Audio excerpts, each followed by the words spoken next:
Oh, this is nice and juicy. Some redacted information about Tucker Carlson has been released. There are some very alarming text messages that he sent after January 6th. Let's listen to this. That was so worrisome to Fox executives and the board that it reportedly contributed to his firing. The New York Times reported on the message, which was sent on January 7th, 2021, obviously a pivotal day right after the insurrection, just hours after those riots at the Capitol. And he was talking about a video he saw of Trump supporters beating up, in his words, an Antifa kid. It was redacted in the Dominion lawsuit court filings, but here's what part of the Times says is behind that big black box at the bottom, right, of those filings. A quote from Tucker's text, it read, quote, "It was 3 against 1, at least. Jumping a guy like that is dishonorable, obviously. It's not how white men fight." Yet It's not how white men fight, which is total lie. People jump people all the time, no matter the ethnicity. Uh, back when the KKK was around and had power, they jumped people all the time in large groups of white men. suddenly I found myself rooting for the mob against the man, hoping they'd hit him harder, kill him. Ooh, he was hoping that they would kill the person. And this is something Tucker Carlson texted. It came from his mind. No wonder Fox News was so worried about uh, messages like this coming out with Dominion and why they were so adamant about settling. I really wanted them to hurt the kid. I could taste it. Then somewhere deep in my brain, an alarm went off. This isn't good for me. I'm becoming something I don't want to be. You're becoming something you don't want to be. This is funny. Tucker Carlson is crazy, but he's slightly aware enough that he is crazy and going crazier. But this is something that Tucker wants to be.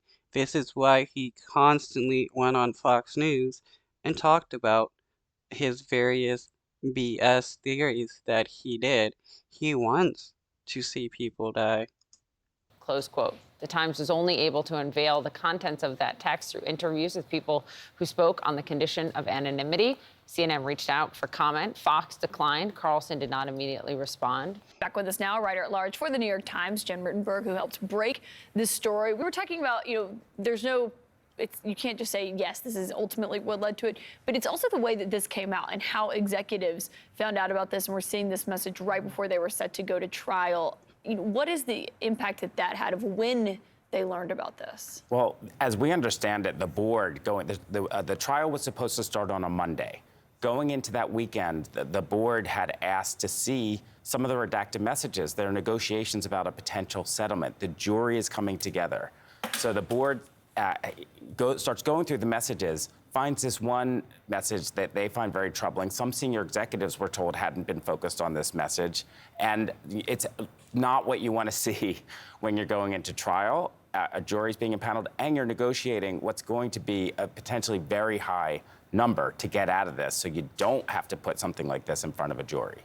But for this text message being revealed to the board and Fox executives the night before the trial was supposed to begin, would there have been a trial and no settlement?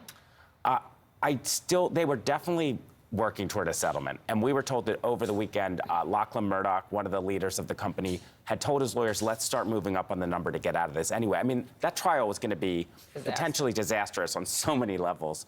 But here again, you see, when it comes to Tucker Carlson, the issue here is that he's playing an outsized role in terms of problems in the case for them, when he's really not a huge part of the case. And that represents the trouble with Tucker Carlson to management at this point, among other things. And the questions that still remain of why they did not settle sooner, because all of this damaging information came out, though obviously this came out as a part of good reporting. Abby Grossberg is the former Fox News producer who is now suing the network, and she was on with Anderson last night. She was talking about essentially the way things worked, and when it came to the fight that we all watched play out so dramatically in Washington over Kevin McCarthy and his bid to become House Speaker, she said this is what they talked about behind the scenes. They believed that he could broker who was Speaker, House Speaker. He wanted to do that live on air, but Kevin McCarthy said no. What do you mean he wanted to do that live on air? His plan was to have Kevin McCarthy come on the show. So fast forward to January 5th, they start asking me to book McCarthy on the show that night. I had worked with him a lot when I was at Sunday Morning Futures and had a relationship with his team. That afternoon, Justin came in and he said, here's the plan. Tucker's gonna first have Kevin on, hear him beg and grovel. Then we'll bring in Matt Gaetz, and Matt Gaetz will then kind of set his terms. Then Tucker will set his terms that McCarthy has to agree to. I still find it funny how Matt Gaetz is still a representative, even though he's been ousted as to having raped teenagers and bought teenage prostitutes, but Republicans still support him. Yet they claim trans people are the ones grooming kids when you have a groomer in their midst and they protect them. Carlson had terms that Had McCarthy terms, had yeah, to agree had to. terms.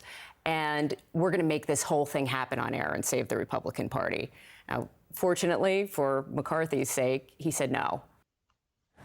Speaks to the level of influence. I mean, and that's why this is in a way so shocking. Look at that level of political influence that Tucker Carlson had. I mean, he was a power in the part of the party that's the tail wagging the dog right now. And so to suddenly be cut is really amazing. But that shows also this symbiosis that could happen with the Fox primetime and people in power, particularly Republicans. We saw it with the Trump White House, so here you see it again. Yeah. Jim, again, as Caitlin said, this came because of good reporting. To you and your team, kudos. Thank you. Thanks for having me. Thanks for joining us. Let's talk about this and a lot more with the co-founder and editor-in-chief of Semaphore, Ben Smith. Also, perfect person to talk to because you just have this new book out that we're going to talk about as well called Traffic, Genius, Rivalry, and Delusion in the Billion-Dollar Race to Go Viral. You write a lot about the right-wing, the rise of right-wing populism online. So we'll get to the book in a minute, but wow, this Tucker text, do you think that's why this thing didn't go to trial? I mean, this was the thing that I think every reporter was trying to get, and kudos to the Times for figuring it out. And you know, the thing with a lot of the reasons people say that Tucker Carlson was fired, I think that there are a lot of viewers who would not be totally shocked to see him say something that racist. No, they definitely wouldn't be shocked. They would agree with it, being like, yeah, we white people, we fight people one-on-one, blah, blah, blah, or whatever. But at the same time, they would also be happy about seeing a group of, racist white men jump an Antifa member, especially one in support of like Black Lives Matter or something, because his audience members are just as racist as he is, or sometimes even more racist, and all they want to see is black people die. But Fox had been somehow in their own minds, I guess, holding up this line that all these allegations of racism against Tucker and against Fox were totally false. And I do think this line about this is how white men fight may have been the last straw for them there. Made it harder to pretend anything else. The rest of the text is very dark and reflective, but I think less likely to be the thing that triggered his firing. Yeah, and we haven't seen Fox or Tucker Carlson comment on that text so far. We'll see what they say. Well, yeah, Tucker will probably distance himself from this text as much as possible. On your book, you talk a lot about, and we're talking about how the media landscape is changing, especially with Carlson's departure from a huge slot on Fox News.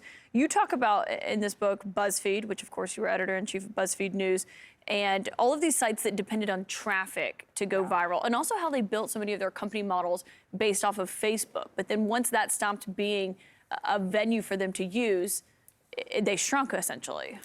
Yeah, I was thinking about those sort of early days of building social media and sort of hunting for traffic when I was watching this Carlson thing, because a lot of that there was a perception that the early internet was, among other things, left-wing. Facebook was, Barack Obama visited Facebook because obviously Facebook is a democratic institution for college kids that helped Barack Obama get out the vote. And I think a lot of people in that early sort of online world thought, well, the election of Barack Obama is like the culmination of this new digital revolution. And I think but when I looked back at like who was building this world,